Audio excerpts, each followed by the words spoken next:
And that's the point. So where I was wrong though, Duran, and I didn't mean any disrespect towards Muslims or anything like that. Yeah. Is she was not naked.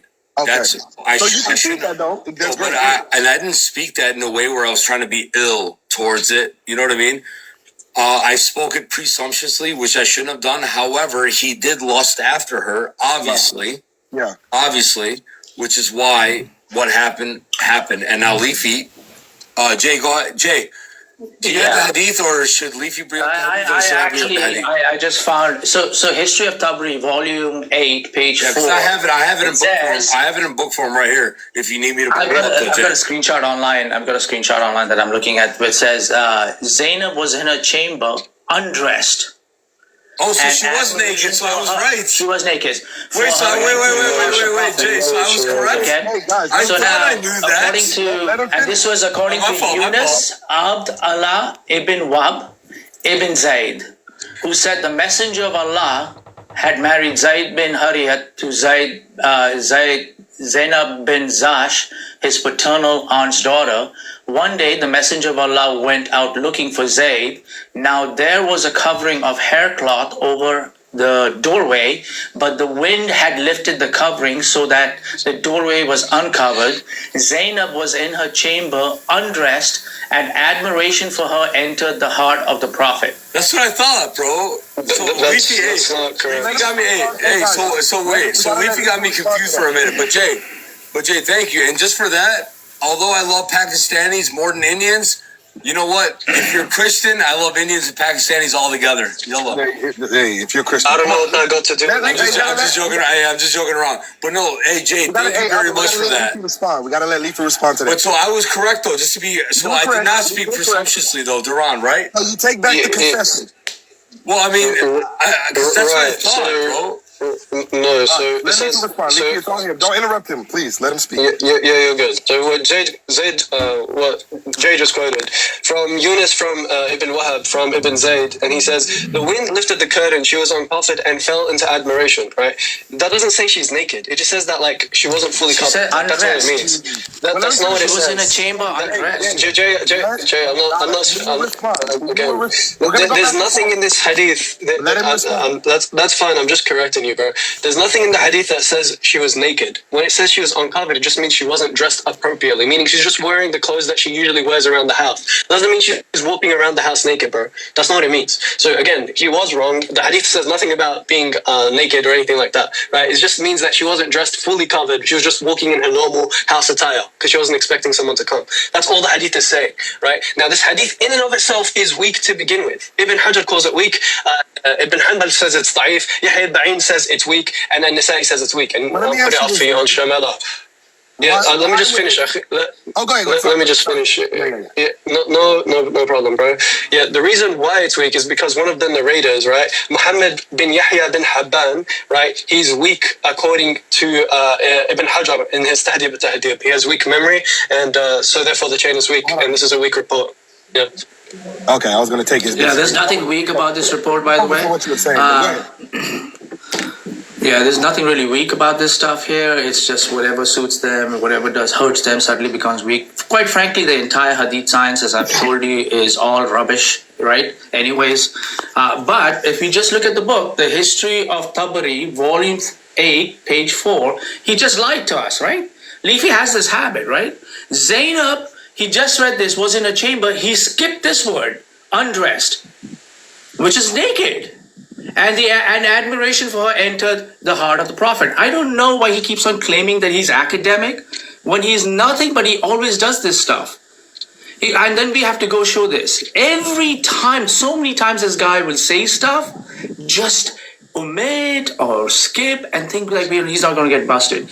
Almost. It's really embarrassing. But here it is, ladies and gentlemen, undressed. Everybody in chat and everybody on the panel, what does it mean to be undressed? Naked. Thank you very much. Yeah. That's shameless. Thank you, Jay.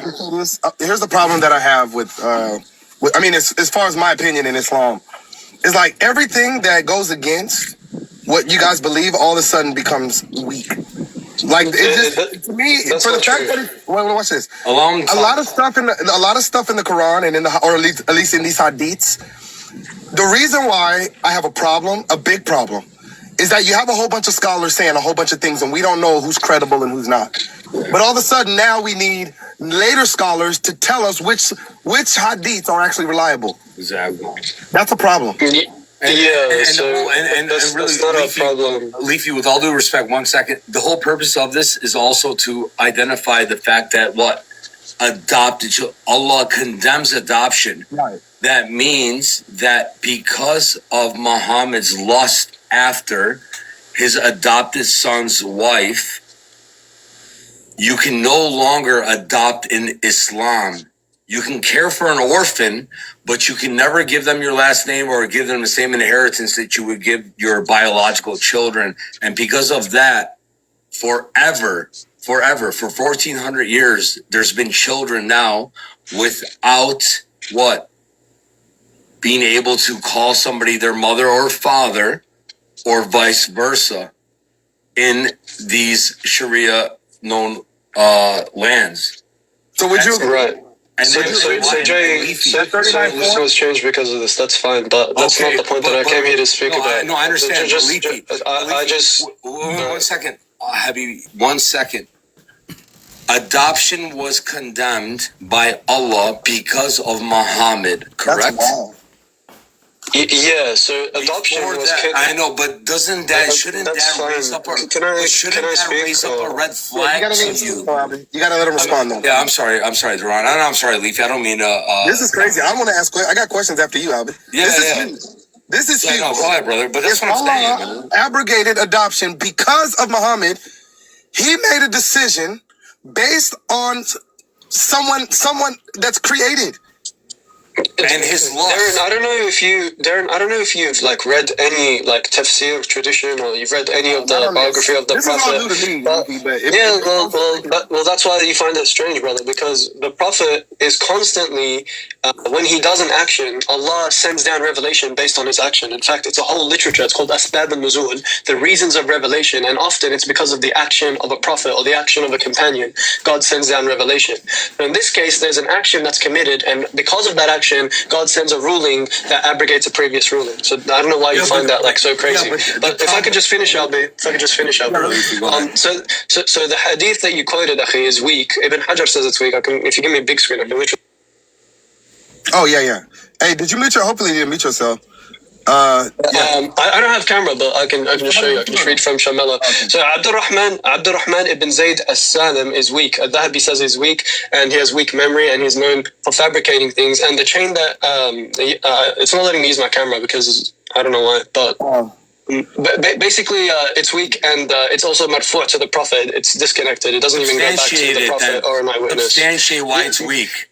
Yeah, why? Yeah, I just told you. Abdurrahman bin Zayd bin Aslam is rated as weak because he has poor memory. Yeah, according to Imam al-Dhahabi in Tahdhib al-Tahdhib, he says that he's weak and he's known for transmitting weak narrations. Just because he says it, that's it, circular. So it's just because he says it's not circular. So if you have someone who transmits a report that's weak, that makes him weak. A weak transmitter. So let me ask you this. So Leafy, let me ask you this. Did Allah allow adoption before Muhammad? Do you consider this is weak? And you quoted the weak hadith? No, wait. Just 1 second, Leafy, if you don't mind. Putting that aside, Leafy, did Allah allow for adoption prior to Muhammad? Okay, can we just go one thing at a time? Because if you're not considering that's weak, then we can talk about adoption. Leafy, please, hear me out for just a moment. Did Allah allow for adoption prior to Muhammad? Yeah, and then it was abrogated. We already said this. I don't know why you're asking me over and over again. Okay, no problem. Just 1 second. Now, is it a human virtue, a good moral virtue, for a couple or a human being to adopt an orphan, to call them their daughter or son? Would that be a moral virtue? Yes or no? Albi, what do you think the banning of adoption means? What do you think that means? Do you think that means that Muslims can't adopt anyone anymore? Is that what you think that means? Well, no, that's exactly what it means. According to hold on. According to Surah 33, Ayah 2, you cannot give them. Hold on, Leafy. Leafy, you asked me a question. Leafy. Okay, go ahead, man. No problem. Leafy, you asked me a question. you cannot give them your last name or the same inheritance that you give your children, your biological children, correct? Okay, so you can adopt, there's just conditions. Don't say, hold on. I'm not saying that in Islam you cannot care for an orphan. That's not my argument. You can. Okay, so you can care for an orphan. You just can't give them your name. That's not my argumentation. My argumentation is you can't give them your name or the same privileges as your biological children, which would make them what? Inferior to your children. No. How does that follow? Leafy, the question is... How does that follow? But Leafy. That's just a non sequitur, bro. How does that follow? So have you read it? Hold on 1 second. Have you read Ibn Kathir? Yeah, where is... Have you read it? Hold on. No, you haven't. You're speaking over me, bro. You're speaking over me. Albie's presenting you some information he wants answers to, but you have to answer the question. You got to answer I am. Before you move on to what else you're going to say. Yeah, well, the issue is that there's multiple... The issue is there's multiple claims here. The issue is there's multiple claims here, bro. So Leafy, just really quick, my friend, please, with all due respect, Leafy, why was it okay by Allah for millennia, always to be able to adopt children, give them your last name, and give them your inheritance up until Muhammad? Then it became nullified.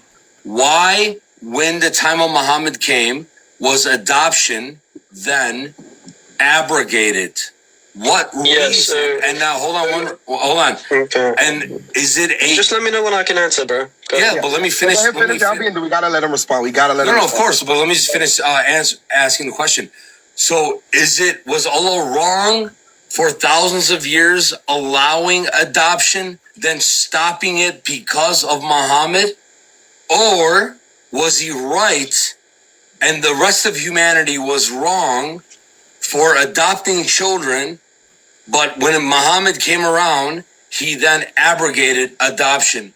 Why did it stop at the time of Muhammad? Was it a good or bad thing? And if it was a good thing, why did Allah allow for it prior to that? If it's a bad thing, you're just repeating yourself, Albie. You're just going in circles. Let him answer. Yeah, so that's a false like...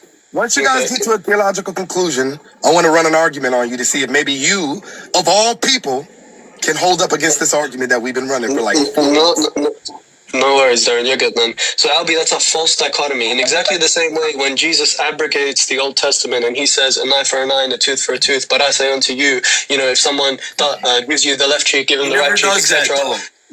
You see how I didn't interrupt you when you were speaking? Yeah, but don't lie. Albie, you can respond, brother, but you gotta let him speak, bro. You cannot... You gotta resist that urge to jump in, bro. I apologize, Leafy. When you talk, I'm gonna... No, you're right, Duran. I apologize. Even though Leafy's wrong on saying that, but I'll respond to that. I got you. We know, dude, trust me, we know. We're gonna let you respond. But you gotta let him finish. Yeah, so in the exact same way that Jesus abrogates laws from the Old Testament with regard to, for example, divorce, he changes the ruling on divorce, he abrogates the ruling. That doesn't mean that God was wrong at one point in time and that God at another point in time is right. That's not how it works. At both points in time, God is right. So in the exact same way, the previous Sharia, the previous laws were correct and moral, and the new Sharia is also correct and moral. It's just accustomed in God's divine wisdom based on the circumstances of the people and the time. So based on that, God changes the laws. Exactly the same way with alcohol. Alcohol was at one time prohibited or allowed for certain Sharias. For example, I believe Jesus drank a type of alcohol, a type of grape wine, right? In the Sharia of Muhammad, this would be prohibited. That doesn't mean God is wrong at one point in time and now he's right at another point in time. That's not how moral claims work. I believe God's nature is intrinsically good. As such, whenever he commands something, that in itself is the goodness. Now, as far as your claim, you still haven't conceded that this hadith is weak. I've already told you that the hadith is, first of all, marfu', meaning that it doesn't even go back to an eyewitness. It's the claim of a tabi'i, someone in the second generation. And second of all, the person in the chain, Abdurrahman bin Zayd bin Salam, is weak according to all scholars of history. So now you can see this chain is weak. Can I jump in here, please? I got a couple of things. I have a lot to say about how he feels about that. Number one, ladies and gentlemen, speaking of being academic, he says that Jesus abrogates law. Am I speaking to Jay or Albie? All right. It doesn't matter, man. It doesn't matter, dude. We're all grown ups. We can handle a couple of conversations. We gotta meet up. Let him speak. Yeah, but hold on 1 second. but real quick, Jay, he asked, who is he speaking to, me or Jay? According to Romans chapter 15, verse 5 and 6, me and Jay are with one mouth and one mind. So if I speak, Jay speaks. If Jay speaks, I speak. So go ahead, Jay. He says that when him and Dean are on a panel. They said we're both speaking for each other, by the way. I don't know why he said that here. So you guys are Trinity? So here's the thing, guys. First, speaking of being academic, right? So, Leafy, I have an objection with you using that word. You use it like it's like a card you're giving out, like it means anything and allows you credibility. You said Jesus abrogated laws. Jesus specifically said he didn't abrogate. He says, I didn't come here to abolish laws. Okay? So thank you for saying that. Number two, everything in the Hadith culture, right, is, as I said, it's just hot air. One person says this, the other person, if he doesn't like it, 300 years comes and says, no, that guy is weak, this one is weak. It's all rubbish. It's complete rubbish. So we don't care. We're going to read your books. Now, here's what in Tafsir al-Qurtubi, al-Jamia al-Akam, volume 7, page 139, Quran says, okay? Al-Jamia fake. Al-Jamia, we believe. Mushaf. Okay, that's what it's called. I don't care if my pronunciation is all right. The problem is, you know what? Duran, Leafy has to grant Jay the same kind of respect that we try to grant him. I did. I'm corrected. I'm being very respectful to Jay. I'm just correcting his pronunciation. Yeah, but hold on. But you interrupting him on his pronunciation shows how low tier you are. So Leafy, with all due respect, allow him to speak. Bro, I know you're not talking about low tier, bro. Come on, man. Okay. So, all right, watch this. All right. So this is what happened. May I just finish, please? Yeah, because I had this thing I want to show you. Okay. Way too much. All right. Y'all taking way too much time right now. Go ahead. Okay. So what happens later? Now remember, I've already shown him that he skipped on the nakedness and everything else. Here is now in this here Qurtubi, it says, Allah did the following to my husband, Zayd ibn Muhammad. After this man, Muhammad, lusted for her, Zayd's penis started to swell, so he can't make love with me. And therefore, because Allah wanted to grant him that woman, he effected, according to her, according to their scholars, guys, I don't write this stuff. They write it in here. It's Arabic, if you don't like it. And it says that Allah even affected his penis, okay? And started to swell. The chain of transmission? So this is incoherent. So it's a coherence. Here's the chain of transmission. Hey, how dare you read that literally? And I don't care. I don't care about your chain of transmission. I don't care about it. I don't care. You guys do it. You guys write it. You don't care if it's fabricated. Yeah, you guys write it. You guys write fabricated tafsir. Look at this, gentlemen. Is it supposed to be? Is it supposed to be a YouTube video? All right. Yeah, because it has a screenshot of it. Yes. What do you mean? Wait. Do you bring?